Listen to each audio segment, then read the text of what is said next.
There's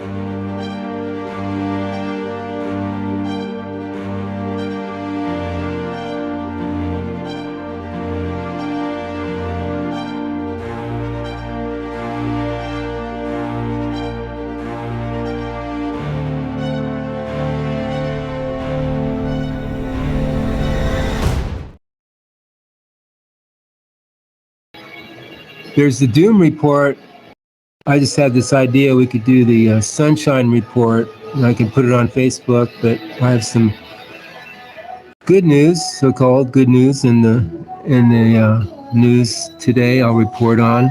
It's little articles, 4 little articles I'll share, and I'll start a Facebook group on that too, because we have all the doom and gloom, but people are doing some things, creative things, to counter and offset what's going on.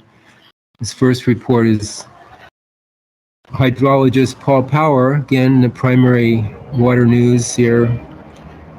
He's the fellow Hungarian water wizard. He's drilled wells all over the world to test for the presence of primary water. Is a spearhead of the movement to find primary water and educate the public about it. Pauer is the founder of the Primary Water Institute, a nonprofit organization dedicated to teaching what is known about the volcanic origin of water from deep beneath the crust of our living world. According to the organization's website, primary water is created deep within the earth from the synthesis of hydrogen and oxygen caused by tremendous pressure from Earth's internal heat.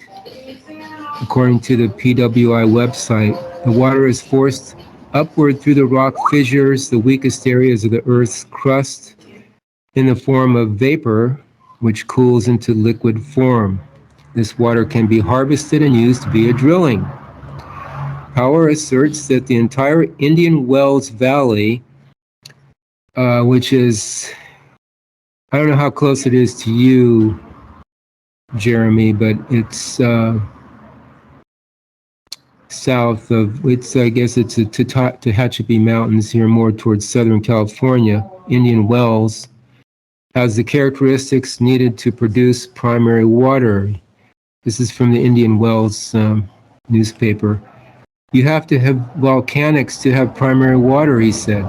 Many of them rock fissures used to be vents like Yellowstone geysers.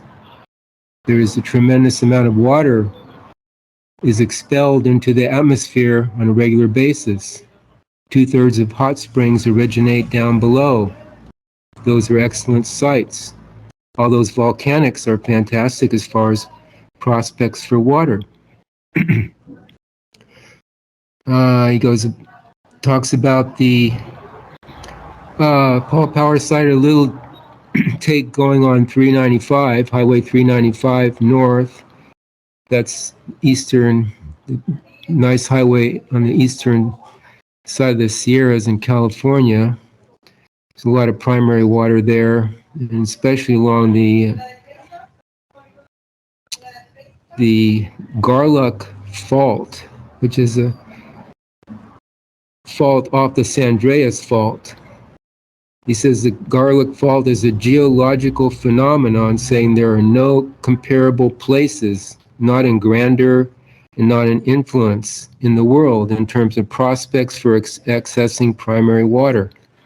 Garlock is truly unique in every sense of the word. You can easily spot literally hundreds of sites where it would be available. The Garlock Fault runs east from the San Andreas into between the Mojave Desert, the Sierras, and the eastern mountain range there, I forget what you call it. But basically the article here talks about how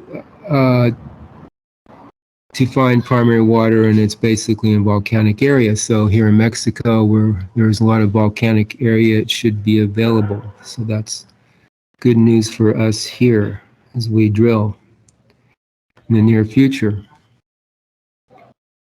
Next article is permaculture, some good permaculture news. And this is from a woman who's done permaculture design projects all over the world. The Chikukwa project in Zimbabwe in Africa is the most successful permaculture project in the world. It benefits 6 villages and involved around 8,000 local farmers. In the early 90s, bare hills, heavily degraded soil, dry spring floods, poor harvest, hunger, malnutrition, and diseases were the reality of the area until the project was started in 1991.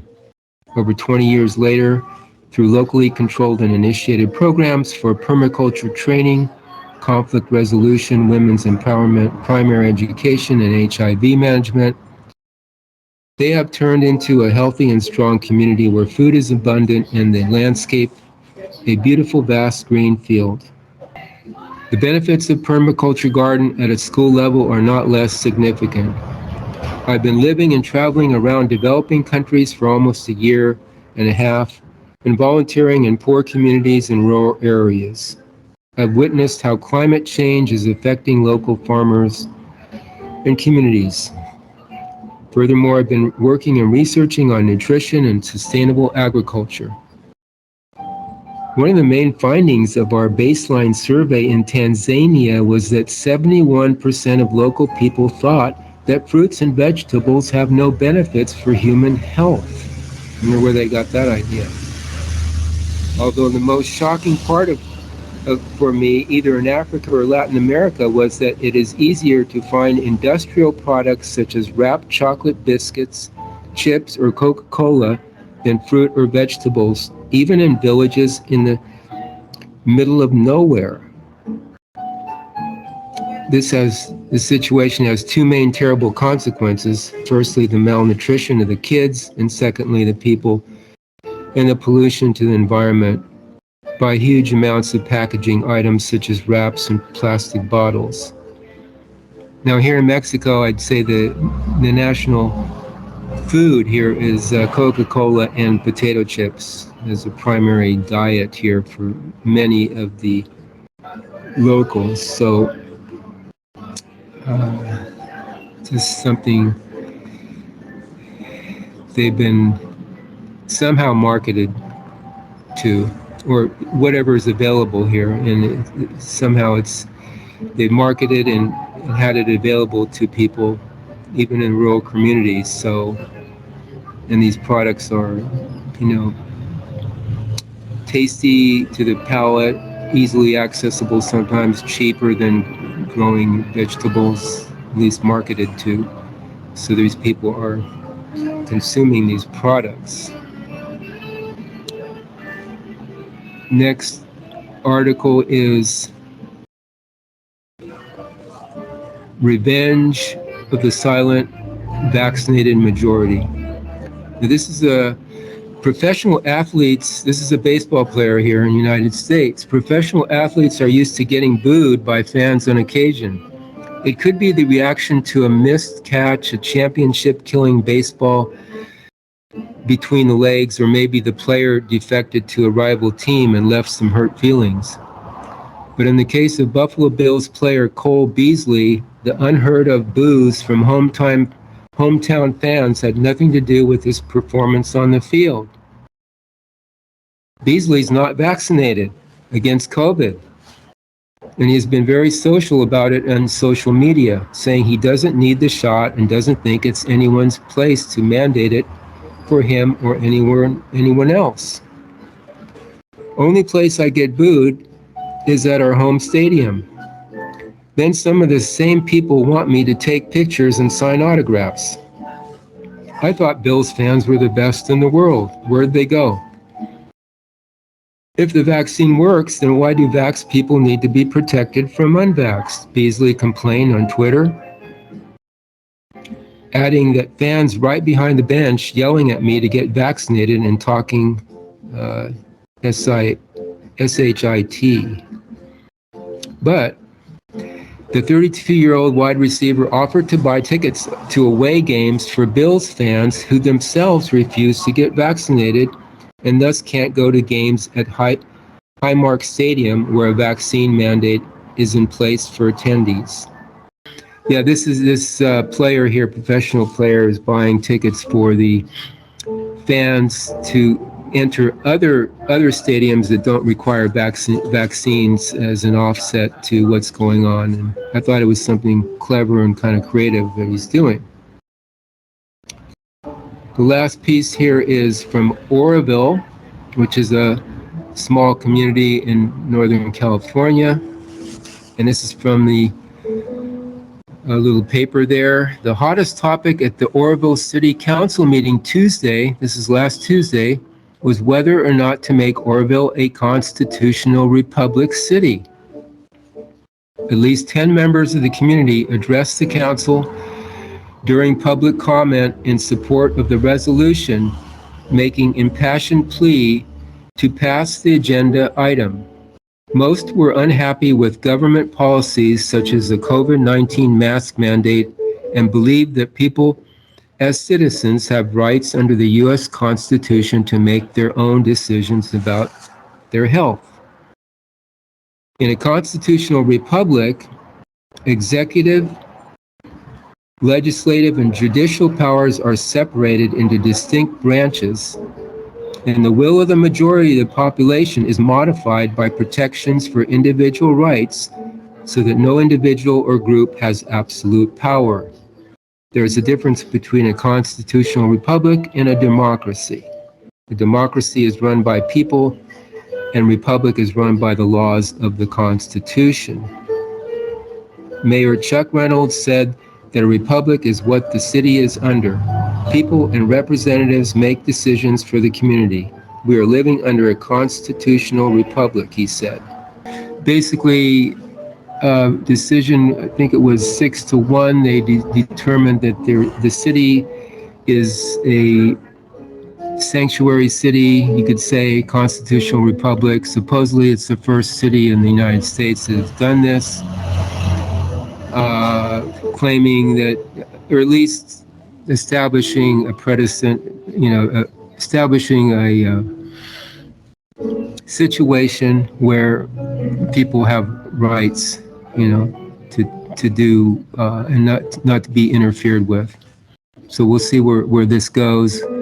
But as we're working with the sheriffs here, with CSPOA and Sheriff Mack, they are also constitutional, so they're playing off of and using the Constitution of the United States as a reference to maintain some kind of freedoms here, at least some liberties.